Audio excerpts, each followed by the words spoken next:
Assalamualaikum warahmatullahi wabarakatuh. Waalaikumsalam warahmatullahi wabarakatuh. Alhamdulillahi rabbil alamin. Wa bihi nasta'inu ala umurid dunya waddin. Wassalatu wassalamu ala asrafil anbiya'i wal mursalin Sayyidina Muhammad Abil Qasimil Amin Al-Mab'uzuh rahmatan lil alamin wa ala alihi wa ashabihi wa dzurriyyatihi wa ahli baitihi wa alaina ajma'in, amma ba'du. Bersyukur kepada Allah dengan ucapan alhamdulillahirabbil alamin, yang mana kita semua masih diberikan beberapa nikmat, di antaranya yaitu nikmat Islam, nikmat iman, nikmat sehat, nikmat sempat, sehingga kita semua masih bisa bertemu dan bermuajah di tempat yang fasyik, wa insyaallah penuh dengan berkah ini. Mudah-mudahan kita semua masih tetap di dalam taufik dan hidayahnya Allah. Amin. Berselawat kepada baginda Nabi dengan ucapan Allahumma salli ala Muhammad wa ala ali sayyidina Muhammad. Mudah-mudahan kita semua mendapatkan syafaatnya baginda Nabi di dunia, lebih-lebih kelak di hari kiamat, di mana hari kiamat itu ialah al-yauma ma'lun wa la banun, hari yang tiada guna, tiada manfaat harta dan anak keturunan kita. Malah di surat Yasin dijelaskan, kalau enggak salah di ayat yang ke-65, al-yauma nakhtimu ala afwahihim wa tukallimuna aydihim wa tashhadu arjuluhum bima kanu yaksibun, yaitu hari di mana mulut-mulut kita dikunci oleh Allah dan tangan kanan kita yang berbicara di hadapan Allah dan kaki-kaki kita yang menyaksikan apa yang dibicarakan Allah di hadapan Allah, yang dibicarakan kita di hadapan Allah. Tentang apa? Bima kanu yaksibun, tentang apa yang kita kerjakan selama hidup kita di dunia ini. Maka di saat-saat itulah kita mengharapkan syafaatnya baginda Nabi besar Muhammad sallallahu alaihi wasallam. Bapak Ibu yang saya hormati, terlebih-lebih kepada guru kita yaitu Ustaz Dadan Didik SAG, Ustaz Hidayatullah, Ustaz Haji Nur Sukri, alladzi sami'na wa ata'na wa hafidallahu anhum wa mata'allahu bitul hayati bisyihah wal barakah. Amin amin Allahumma amin. Juga kepada sesepuh kita di lingkungan kita yaitu Bapak RT Imam Munaji, mudah-mudahan Allah sehatkan badannya, Allah limpahkan rezekinya, Allah panjangkan umurnya, dan mudah-mudahan beliaunya tidak bosan-bosan menjadi garda terdepan di lingkungan kita yaitu RT 03 umumnya dan Musholla Ar-Rahmah khususnya. Besar harapan mudah-mudahan RT 03 RW 0307 ke depannya akan semakin baik. Amin amin Allahumma amin.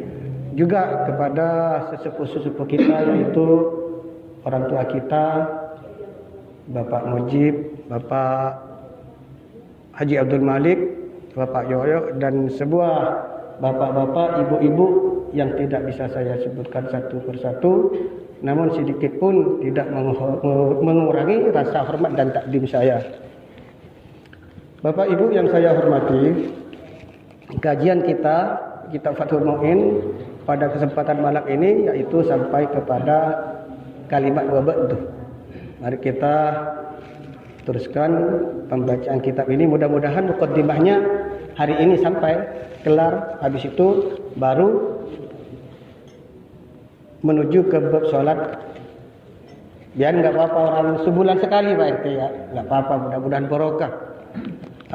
Dur gibban tasdul hubban, bertemulah jarang-jarang maka itu akan menambah cinta buat kita.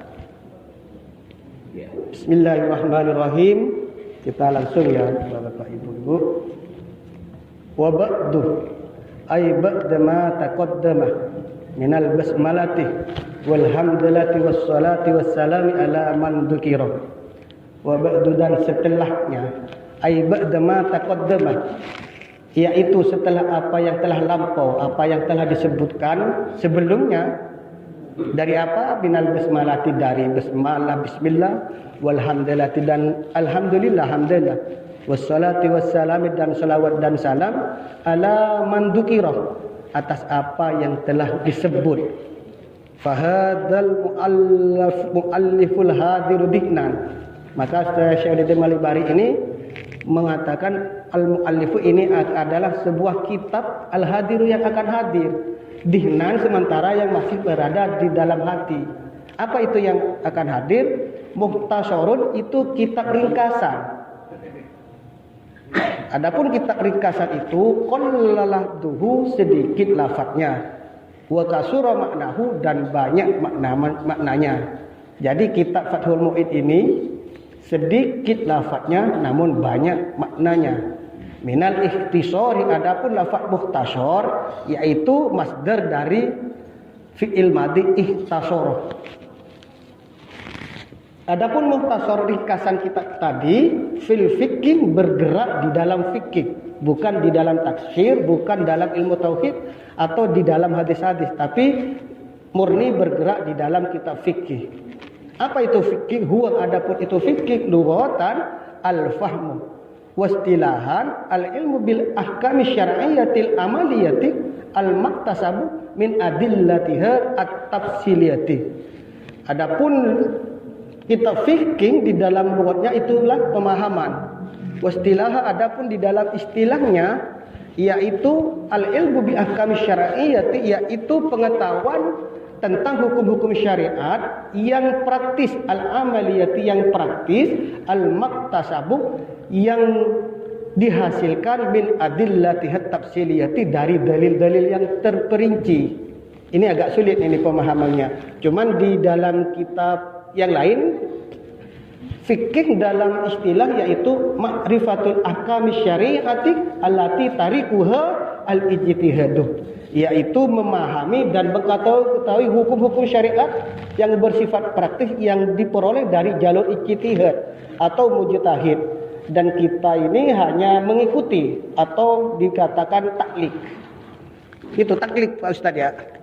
Jadi siapa itu para mujtahid? Yang mujtahid itu diantaranya yaitu madhab imam yang 4. Hambali, Imam Hanafi, Malik, Syafi'i, Hambali, yaitu antara taklid. Jadi gini misalnya Bapak-bapak, Ibu-ibu, dalam masalah ilmu fikih itu kan enggak terkumpul berbaris di dalam kitab Quran itu. Masalah sholat, adat yang terpencar di surat ini, surat itu dan lain sebagainya tentang itu. Lah disitulah ada mujtahid yang mengumpulkan, dikumpulkan tentang sholat apa, rukunnya yang mana, yang syarat mana, yang sunnah mana. Maka itulah yang dinamakan mujtahid, dan itulah yang dinamakan ilmu fikih dalam istilah. Kalau kita sekali lagi hanya taklid, mengikuti. Adapun dalil itu ada dua, yaitu dalil tafsili, dalil ijmali. Kalau dalil tafsili itu yang terperinci yang ada di kitab Quran dan hadis. Adapun ijmali yaitu tadi itu yang dikumpulkan oleh imam-imam para muhakkikun, yaitu ahli-ahli fikih. Lanjut, wastimdatuhu, adapun pengambilannya kitab Mukhtasar Fathul Mu'in ini minal kutubi. Ini agak aneh itu, PDF-nya mungkin salah itu Pak Ustaz. Minal kitab kayaknya yang lebih jelas itu, lebih bukan salah, lebih pas kayaknya. Cuman kan di PDF-nya yang saya kirim itu minal kutubi. Insyaallah ini lebih kena itu minal kitab, dari kitab Quran, was sunnati, dan sunnah atau hadis-hadis Nabi. Adapun hadis Nabi yaitu ada tentang Nabi itu dalam hadis-hadisnya, sunnah-sunnahnya itu ada 3. Kalau kurang lebihnya ada 3. Al-qawli yaitu sabda Nabi atau pembicaraan Nabi, fatwa Nabi. Wal fi'li yaitu kelakuan Nabi. Ada juga yaitu takriri, pengakuan Nabi atau diamnya Nabi. Jadi fi'li itu pekerjaan Nabi, qawli itu sabda Nabi, takriri itu ada yang dinamakan takriri itu pengakuan Nabi. Kalau yang qauli jelas yang dikerjakan, yang fi'li jelas yang dikerjakan Nabi. Yang ketiga ini itu at-takriri. Diam. Jadi apa itu? Iqrarus sahibus syariati alal qauli huwa qaulus sahibus syariah. Yaitu diantaranya iqraruhu ala al-abhami kafi alihi li'annahu ma'sumun min ayyukir ahadan al-din munkar. Jadi begini, Bapak-bapak, Ibu-ibu, diamnya Nabi itu merupakan sesuatu yang diperbolehkan. Misalnya ada salah satu sahabat itu mengerjakan sesuatu atau mengatakan sesuatu, Nabi mengetahui tapi Nabi tidak melarang, maka itu menunjuknya hukumnya boleh. Suatu contoh katanya dulu di Jazirah Arab itu ada sahabat yang memakan, kalau nggak salah, dog Pak Ustadz ya, yaitu hewan yang berbentuk kurang lebihnya kayak biawak. Cuman bukan dog yang di sini. Kalau di sini itu kalau biawak kan nggak boleh karena dia bisa hidup di dua alam. Itu Pak Mujib.